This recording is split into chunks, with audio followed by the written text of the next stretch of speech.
Bienvenue sur Africa 24 dans cette nouvelle édition du 12-15. Voici les titres de l'actualité. Crise de monnaie en Afrique centrale. La Banque des États de l'Afrique centrale injecte 150 millions de francs CFA de nouvelles pièces de monnaie sur le marché. Une solution pour pallier au déficit de monnaie divisionnaire qui handicape les transactions commerciales en zone CEMAC. Le Sénégal poursuit sa quête d'autosuffisance alimentaire annoncée depuis des années. Un programme estimé à 8 milliards de dollars déployé sur 5 ans a été présenté. Cette stratégie nationale de souveraineté alimentaire doit débuter en 2024. Et la chanteuse Angélique Kidjo a été une nouvelle fois primée. La béninoise de 62 ans au palmarès déjà bien garni est lauréate du prix Polar Musique 2023, l'une des plus importantes récompenses du monde de la musique.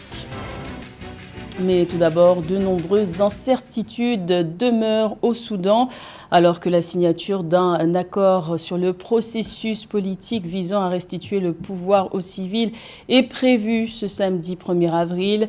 Des divergences de dernière minute ont empêché la rédaction finale des conclusions.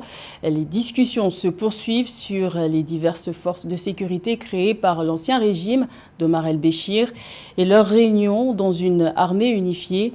De leur côté, les comités de résistance et l'association des professionnels soudanais à l'origine de la révolution de 2019 continuent de refuser tout accord avec les militaires putschistes d'octobre 2021 et ils manifestent régulièrement.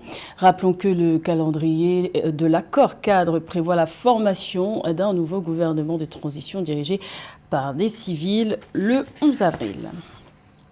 Également dans l'actualité, le Niger accueille depuis ce jeudi 30 mars le président de la Banque mondiale, David Malpass. Une visite de 48 heures axée autour des questions de développement et de sécurité. Le patron de la Banque mondiale a annoncé un plan économique ainsi qu'un plan de lutte contre le terrorisme pour venir en appui au Niger.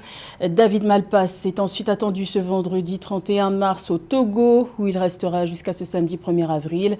Notons que le Niger et le Togo sont les derniers déplacements en Afrique de David Malpass puisqu'il s'apprête à laisser les rênes de l'institution financière en juin prochain. La communauté économique et monétaire de l'Afrique centrale est confrontée à une crise de monnaie divisionnaire malgré l'augmentation de 12% de la masse monétaire en 2021.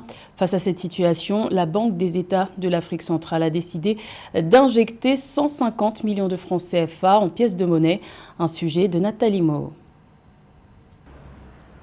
La Banque des États de l'Afrique centrale, BEAC, a annoncé que 150 millions de francs CFA en pièces de monnaie seront mis en circulation sur le marché sous-régional. Dans une conférence de presse le 27 mars 2023, le gouverneur de l'institution d'émission de l'Afrique centrale, Abbas Mahamat Toli, a indiqué que cette mesure vise à pallier la pénurie de ces signes monétaires et faciliter les transactions commerciales au sein du bloc communautaire.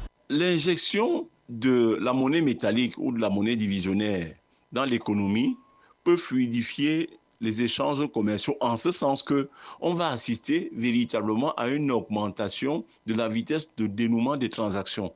Le 15 mars 2023, le comité ministériel de l'Union monétaire de l'Afrique centrale a autorisé la mise en circulation d'une nouvelle gamme de pièces de monnaie de valeur allant de 1 franc CFA à 500 francs CFA, avec pour grande innovation la création d'une pièce de 250 francs CFA. L'institution financière veut ainsi modifier la matière première qui sert à la fabrication de ces signes monétaires prisés par des réseaux illégaux d'exportation de pièces d'argent.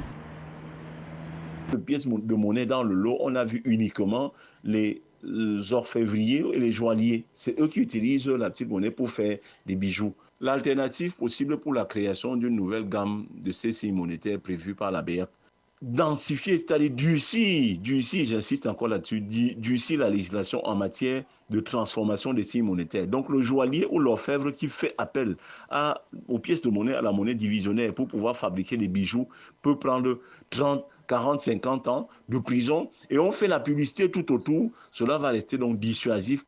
Malgré l'augmentation de 12% de la masse monétaire de la communauté économique des États de l'Afrique centrale en 2021, la pénurie de pièces de monnaie persiste. Une enquête lancée par la BEAC dès décembre 2019 a révélé qu'il s'agit de la plus importante crise de monnaie divisionnaire depuis la période 2004-2005. Kenya Airways tombe de haut. La compagnie aérienne kenyane a enregistré des pertes records en 2022 de l'ordre de 290 millions de dollars. Un coup dur pour la compagnie qui transporte chaque année près de 4 millions de passagers vers 42 destinations. Les explications de Mildred Diamou.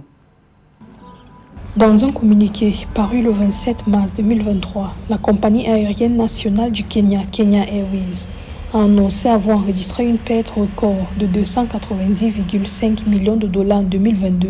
C'est l'un des pires résultats de l'histoire du transporteur et la plus grande perte pour une entreprise cotée en bourse de Nairobi, indique le communiqué. Les pertes de Kenya Airways ont plus que doublé, passant de 120,5 millions de dollars en 2021 à 290,5 millions de dollars en 2022. Il faudra que le Kenyan Airways se ressaisisse et puis essaie d'être plus agressif pour augmenter justement ses capacités financières en augmentant aussi ses passagers. Et ça, il faudra essayer de diminuer les coûts des billets. Et puis, il faudra que Kenyan Airways fasse des alliances avec, par exemple, le géant Ethiopian Airways et puis, pourquoi pas, avec la South African Airways pour que les compagnies africaines puissent profiter justement du boom du transport aérien. Kenya Airways attribue cette contre-performance à la dépréciation du shilling kényan, à l'augmentation du prix du kérosène représentant 53% de ses coûts d'exploitation directs et à l'accumulation de dettes estimées à 2,1 milliards de dollars. Malgré cette perte, le nombre de passagers s'est établi à 3,7 millions, en hausse de 68% sur un an. Le chiffre d'affaires de la compagnie a également augmenté de 66%, passant de 533 millions de dollars en 2021 à 887 millions de dollars en 2022.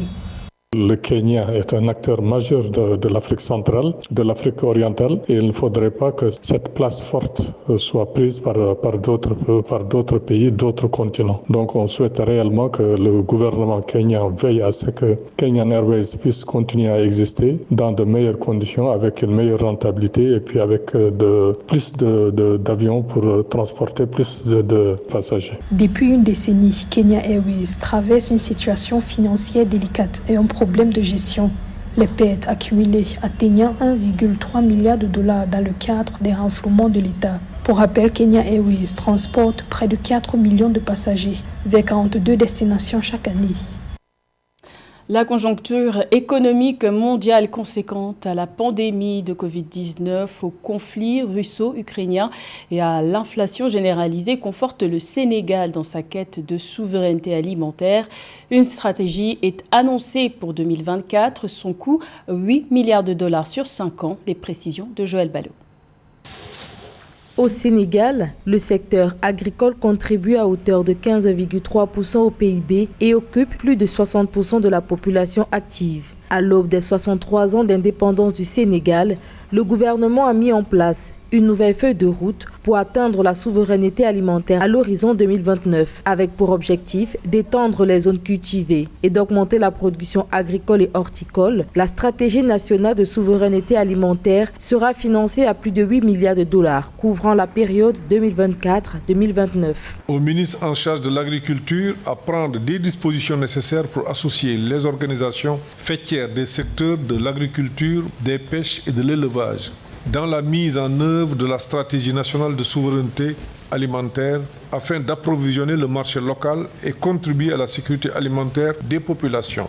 Le Sénégal a bénéficié en 2022 de plusieurs millions de dollars, notamment de la BAD et du FIDA, pour favoriser la croissance économique du pays à l'horizon 2035 à travers le développement du potentiel agricole, de l'élevage et de la pêche. Dans le secteur industriel, la nouvelle stratégie prévoit l'atteinte de l'autosuffisance en riz, le développement de centres de transformation industrielle et artisanale des produits de la pêche. Notre gouvernement a fait de l'agriculture un des secteurs moteurs de la relance économique et sociale afin d'atteindre dans les meilleurs délais notre souveraineté alimentaire. Et à ce propos, que le secteur agro-silvo-pastoral et halieutique a élaboré et finalisé la stratégie nationale de souveraineté alimentaire visant à intensifier les chaînes de valeur des productions végétales, animales et halieutiques prioritaires pour assurer localement la disponibilité et l'accessibilité des populations sénégalaises à une alimentation suffisante de qualité. L'ambition de la stratégie est d'augmenter le volume de la production agricole, renforcer l'autosuffisance alimentaire tout en créant des emplois et des revenus pour les femmes et les jeunes. En 2022, plus de 880 000 personnes, selon l'Organisation pour l'alimentation et l'agriculture FAO, avaient besoin d'une aide alimentaire au Sénégal. Nouvelle distinction prestigieuse pour la chanteuse Angélique Kidjo. La béninoise est lauréate du prix Polar Music 2023. Elle devient ainsi la 3e lauréate africaine de cette récompense considérée comme l'une des plus importantes du monde de la musique. Un sujet de Nathalie Mo. C'est la plus prestigieuse des récompenses de la musique qui a été décernée à la chanteuse béninoise Angélique Kidjo le 28 mars 2023. L'artiste, qui se définit comme une femme engagée dans les initiatives pour la paix, a reçu le prix Polar Music 2023. Cette distinction représente la reconnaissance de l'excellence d'Angélique Kidjo dans le monde de la musique internationale. La première musique que j'ai entendue était de la musique traditionnelle. Mon père m'a dit que j'avais commencé à chanter avant de parler. La musique traditionnelle a toujours été ma boussole. Surnommée la première diva africaine par le magazine American Time, Angélique Kidjo totalise 31 années d'une carrière marquée par l'amour pour la musique héritée de son père. Décrite comme l'une des meilleures interprètes-compositrices de la musique internationale par le jury du prix Polar Music 2023, la chanteuse a fait ses classes par sa double prestation au Nobel Peace Prize Concert de 1996 et 2002. En novembre 2003, Angélique Kidjo chante au Cap en Afrique du Sud avec Peter Gabriel et Youssou N'Dour au grand concert pour la fondation de Nelson Mandela. Plus tard en 2005, elle participe au concert Africa Live de Dakar contre le paludisme devant 50 000 personnes. Vocaliste, elle a également collaboré avec l'orchestre Philharmonique du Luxembourg sur son album Sings en 2015. C'était tellement de musique à la fois, un savant mélange de bonne musique. C'était incroyablement passionnant. Ambassadrice de bonne volonté du Fonds des Nations Unies pour l'enfance UNICEF depuis 2002, la cause féminine lui tient particulièrement à cœur. En 2006, elle crée la Fondation Batonga qui soutient les études secondaires des jeunes filles africaines pour améliorer leur contribution au développement de l'Afrique. En 2023, elle devient la 3e lauréate africaine du prix Polar Music après Myriam Makeba en 2002 et Youssou N'Dour en 2013. Elle pèse lourd dans la catégorie des moins de 70 kilos chez les juniors de judo. La malgache Laura Rassoua-Naïvo est championne d'Afrique junior de judo dans sa catégorie et 3e au classement mondial, décorée d'or et de bronze en 4 compétitions. La championne malgache vise une médaille olympique aux Jeux de Paris 2024. Son portrait avec Joël Ballot. À 19 ans, la judokate malgache Laura Rassoua-Naïvo est devenue une figure incontournable du judo africain. Elle a effectué une belle moisson lors de sa tournée africaine 2023 en Tunisie et en Algérie, en engrangeant en tout 4 médailles en 4 compétitions, dont 3 d'or et 1 de bronze. Des victoires qui lui permettent de signer un exploit inédit pour le judo malgache en se hissant à la 3e marche du World Junior Ranking List. Cette rage de vaincre dans la vie que j'ai aujourd'hui, c'est grâce à mes objectifs qui sont vraiment énormes et j'ai pas le droit de jouer ni d'échouer, on va dire.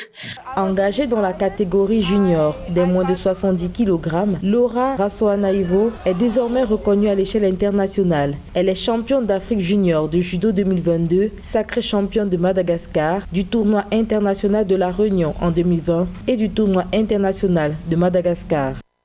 J'ai commencé le judo sans vraiment vouloir me dire qu'il fallait que j'arrive à ce point, il fallait que je fasse les Jeux Olympiques ou il fallait être championne d'Afrique. C'est vraiment juste entraînement par entraînement au fil des années.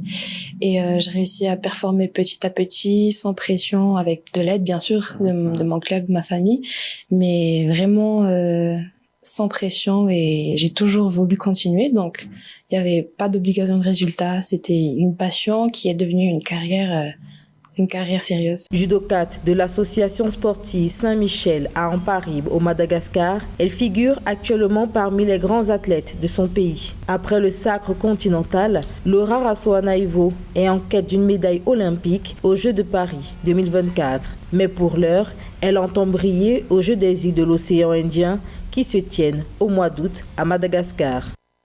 C'était le journal de la rédaction. Merci de l'avoir suivi. L'information continue sur Africa 24.